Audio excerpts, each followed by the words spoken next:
El tema que me pusieron realmente es muy complejo, porque ¿qué es intratabilidad? Primero que todo, ¿es algo real? ¿Es algo que podemos definir en algún momento dado? ¿Y qué hacer si son intratables? Entonces, pues no es tan fácil como quisiera uno. Pero miremos unas cositas generales de la enfermedad de Crohn. El 16% de los pacientes al primer año no tienen respuesta con los corticoides. El 28% de los pacientes en el primer año se vuelven corticodependientes. El 38% de los pacientes de enfermedad de Crohn en el primer año de enfermedad van a requerir algún tipo de cirugía. Entonces, es un problema muy grande. Y si miramos a largo plazo, el 80% de los pacientes con enfermedad de Crohn van a requerir cirugía en algún momento de su vida. Pero para empeorar las cosas, el 50% de los pacientes que operamos van a volverse a operar. Se van a tener una segunda o una tercera o una cuarta cirugía. Y si miramos las mejores terapias y los mejores resultados de la literatura, solamente el 40% a 50% de los pacientes responden a las terapias biológicas. O sea, por sí, la enfermedad es una enfermedad intratable. Podemos ayudar, podemos mejorar a los pacientes, pero curarlos, nunca. Y ese es el punto más importante que hay que tener en cuenta. Esos pacientes no se curan ni con tratamiento médico ni con tratamiento quirúrgico. Tenemos que buscar la forma de mantener en remisión y reducir los síntomas del paciente para mejorar su calidad de vida y poder tenerlos en cierto punto de estabilidad durante su vida. ¿Es intratable o de difícil manejo? Realmente es la conferencia y eso es lo que quiero hablarles. Intratabilidad médica es la no respuesta a las terapias convencionales. ¿Cuáles son las terapias convencionales? Los biológicos, el uso de múltiples biológicos, esto no me funcionó, y la corticodependencia. Perdón. Y la corticodependencia. En la parte quirúrgica es el Crohn perianal, es el Crohn que no responde a los tratamientos médicos y que tienen múltiples estenosis o que han requerido múltiples cirugías. Y esos son los pacientes que nosotros consideramos intratables o de difícil tratamiento. Pero lo primero que uno tiene que hacerse es las preguntas que yo siempre me hago cuando llega un paciente con enfermedad de Crohn. Hubo una no respuesta a la primera línea y tengo que estar pensando en una segunda línea. ¿Fue una no respuesta o fue un paciente que no respondió? ¿Fue pérdida de la respuesta en el tiempo o el paciente nunca respondió a la respuesta del anti-TNF o del Avastin o del Beva o del Ustekinumab o la terapia biológica que utilizáramos en ese paciente, o simplemente fue que perdió el efecto durante el tiempo? ¿Esperó el suficiente tiempo para actuar el medicamento?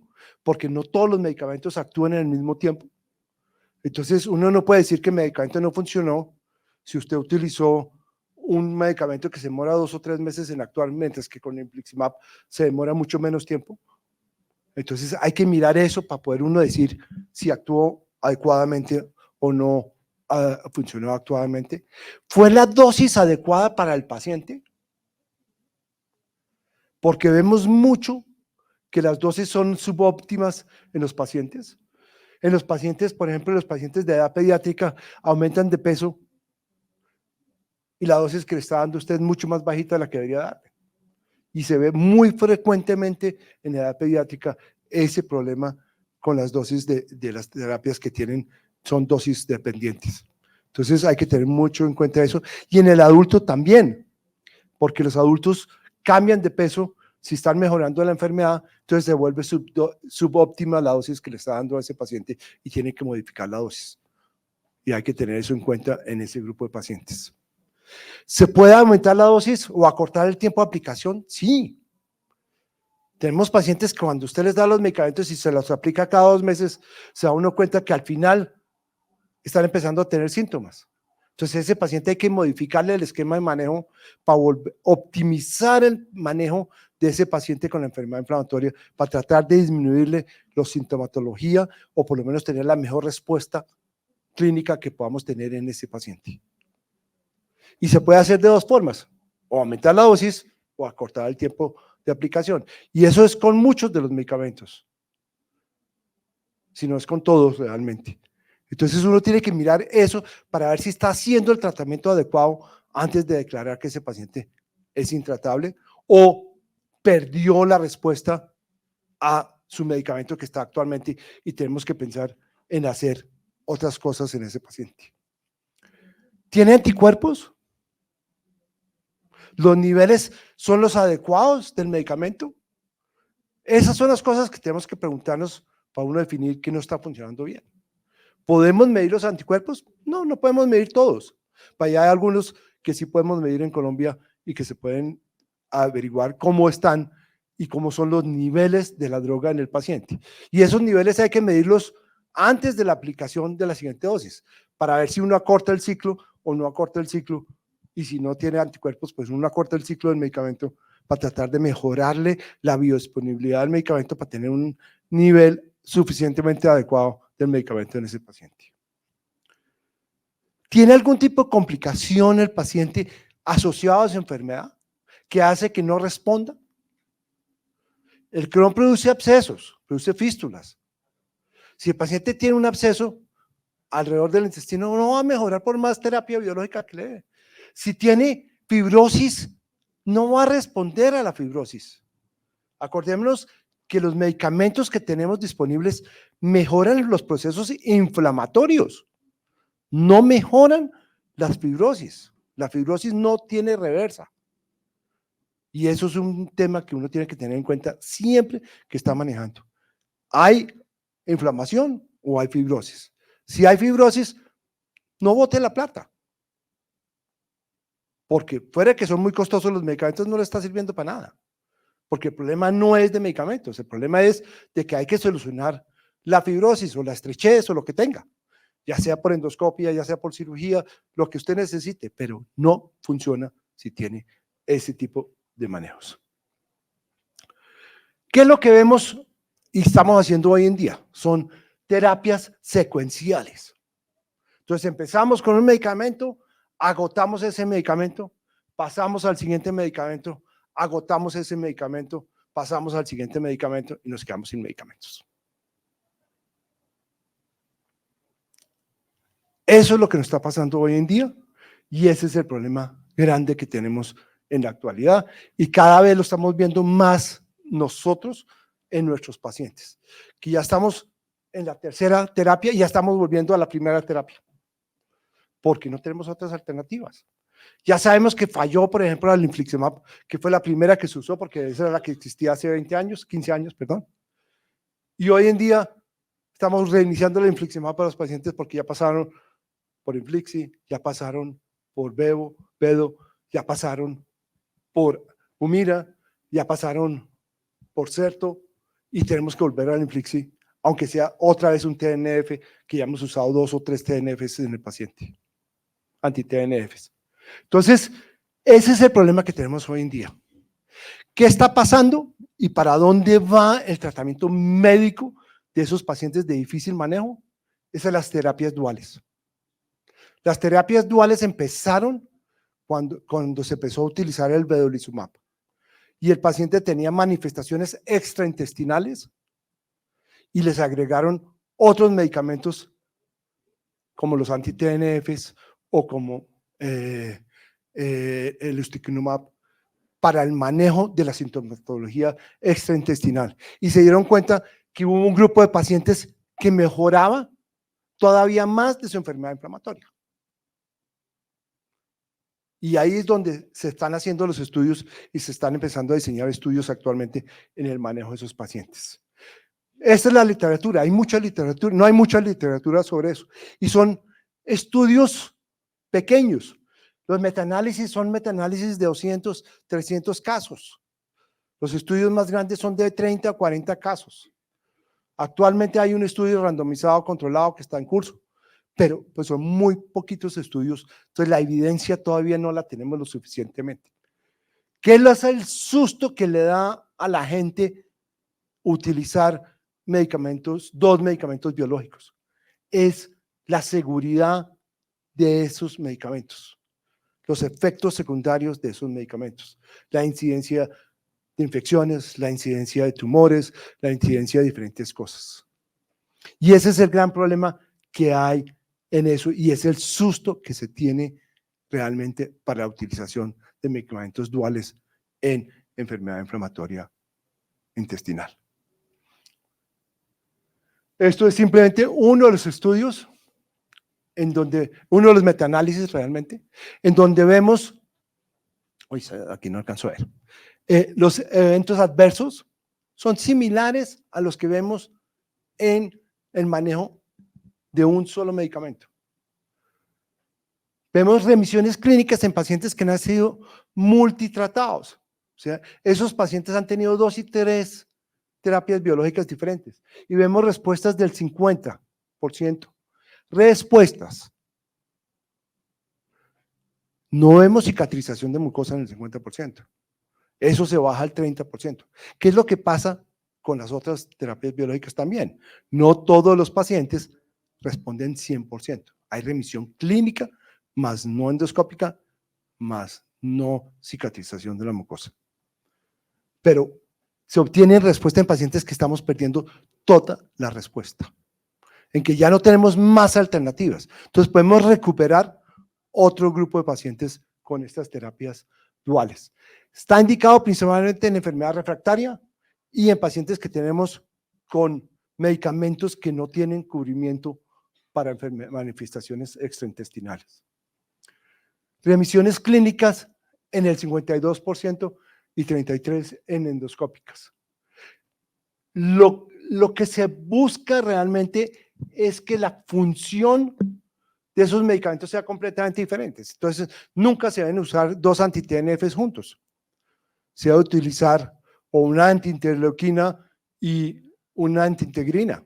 Se puede utilizar o un anti-TNF y una antiintegrina o una antiinterleuquina 2 para poder aprovecharse de la vía de control de la enfermedad que tienen esos medicamentos. Entonces, se aprovecha de las 2 vías o 3 vías de control de la enfermedad que tienen esos medicamentos. Hay un estudio comparando anti-TNF y antiintegrina, comparándolo con solamente anti-TNF. Y realmente no mostró ninguna diferencia en los efectos secundarios. Pero acordémonos que las antiintegrinas es de efectos más locales sobre la mucosa. Entonces, probablemente una de las drogas que más se debe utilizar en esos tratamientos duales sean las antiintegrinas asociado a uno de los otros medicamentos realmente, para poder evitar.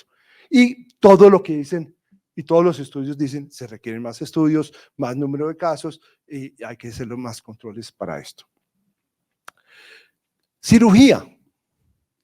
Cirugía está indicada en el fracaso del tratamiento médico. Como ya vimos, el tratamiento médico fracasa en muchos pacientes. Persistencia de empeoramiento o empeoramiento de los síntomas a pesar del tratamiento apropiado. Y eso hay que tenerlo muy en cuenta. Complicaciones relacionadas con los medicamentos y que no haya más alternativas de medicamentos. Dependencia de los corticoides. Lo más malo que existe en el tratamiento de la enfermedad inflamatoria son los corticoides. Son los que más complicaciones dejan y la dependencia de los corticoides es algo que hay que evitar de cualquier forma. Incapacidad del paciente para hacerse el tratamiento médico.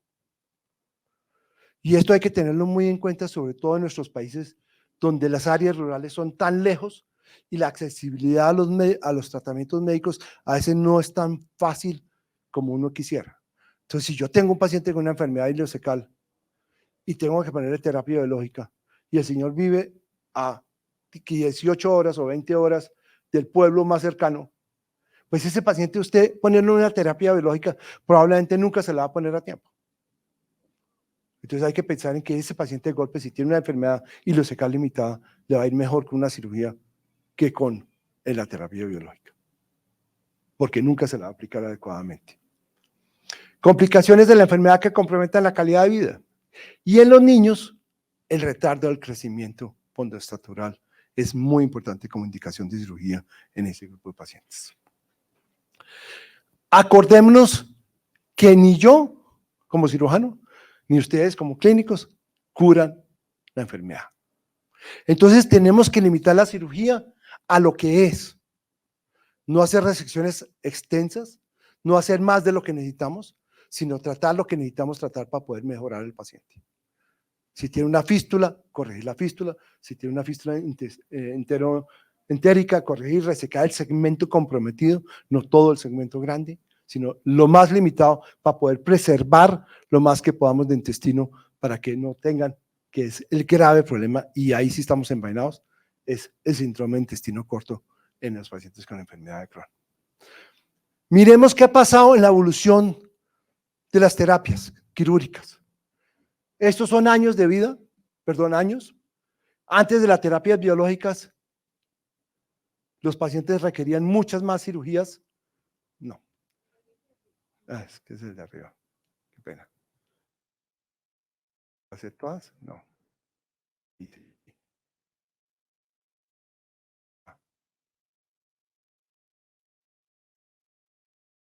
Antes de las terapias biológicas se operaban muchos más pacientes. Después de las terapias biológicas se operaron mucho menos pacientes. Pero la segunda reoperación es exactamente igual en todas las épocas. O sea, no se modificó la reoperación de los pacientes con las terapias biológicas. Y eso es un punto que hay que tener en cuenta. Entonces, la cirugía sigue siendo indicada en muchos casos. Este es el concepto que quiero dejar. Hay un estudio nuevo, pues no nuevo, porque ya lleva varios años, que es el DRIC, donde se demuestra que la cirugía temprana puede demorar el inicio de las terapias biológicas y puede evitar procedimientos mucho más extensos que lo que se estaba haciendo. Y se están haciendo más estudios sobre esto para tratar de evitar el manejo innecesario con terapias biológicas en pacientes que tienen enfermedad ileocecal limitada en ese segmento. Es muy discutido, pero se ha visto que económicamente es mejor operar a un paciente relativamente temprano con una enfermedad fibroestenosante, que no tenga una obstrucción completa, limitada a la válvula ileocecal, que darles terapias biológicas durante largos tiempos para terminar en cirugía de todas formas más adelante. Entonces, es muy importante uno tratar de establecer eso y tener esto en cuenta, porque esto es algo que es importante tener en cuenta. Otras técnicas para preservar el estudio, no me interesa mostrarles, pero la estructuroplastia hay que tenerla en cuenta, hay que saberla hacer. Hay muchas técnicas y dependiendo del segmento y de la cantidad de intestino delgado que esté comprometido, hay técnicas diferentes para segmentos largos, segmentos cortos, para poder manejar la estenosis del intestino delgado. Y en región perianal es donde es más importante la combinación del manejo del médico con quirúrgico. Todos los pacientes con Crohn perianal con abscesos tienen que ser llevados a cirugía. Si no se llevan a cirugía, no hay ningún medicamento que le funcione a ese paciente. Si nosotros queremos medio controlar un Crohn perianal, tenemos que hacer manejo quirúrgico y médico combinado para poder controlar ese grupo de pacientes. Estos son los diferentes grados de la patología perianal. Vemos cloacas y vemos cositas muy sencillas como simplemente las skin tags o las cloacas perianales en ese grupo de pacientes. Estudios que muestran la combinación de los medicamentos y de la cirugía en enfermedad de Crohn, la ayuda de los medicamentos para que respondan. La mayoría de los pacientes responden, no cierra la fístula. La respuesta en el Crohn perianal al medicamento es la disminución de la secreción y la disminución de los síntomas. Pero ni siquiera el 30% de los pacientes cierra la fiesta solo con terapia biológica. Y eso hay que tenerlo en cuenta. Otros productos que se están utilizando en estos grupos de pacientes, que probablemente es de los más difíciles de manejar en enfermedad inflamatoria intestinal, son las células madres mesenquimales inyectadas sobre el trayecto fistuloso. Los estudios muestran un 60% de respuesta y de cierre de fístulas, mucho mayor que con la terapia biológica y que con la cirugía. Entonces parece que esto es el futuro y para allá va. Y es la combinación de células madres más terapia biológica lo que se ha dado los mejores resultados en ese grupo de pacientes. Realmente, como conclusiones, ¿qué tengo que decir? Hay que individualizar el manejo en el paciente de enfermedad de Crohn. Todo paciente es diferente. No podemos tener la misma regla para todos los pacientes. Siempre hay que descartar las complicaciones para poder tener una respuesta adecuada al tratamiento que le vamos a dar al paciente. Las terapias combinadas pueden ser una muy buena alternativa. Nos falta estudios.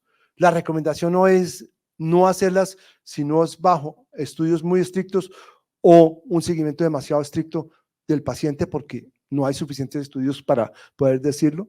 La cirugía no es un fracaso del tratamiento médico. Los clínicos tienen que entender que cuando uno manda a operar a un paciente por enfermedad inflamatoria intestinal, no es porque fracasó, es parte del armamentario del tratamiento de la enfermedad. Y hay que hacerla a tiempo, no cuando el paciente ya está premortem o tiene que hacer una resección masiva del intestino delgado o del colon o lo que sea. Pero hay que hacerlo en el mejor momento para tratar de evitar la mayor cantidad de complicaciones. El Crohn no es intratable. El Crohn es difícil de manejar, que es otra cosa. Y requiere un manejo en equipo. No es un manejo individual, no es un manejo solamente del cirujano, no es un manejo solamente del gastroenterólogo, requiere todo un equipo muy grande para poder manejar a este paciente. Muchas gracias.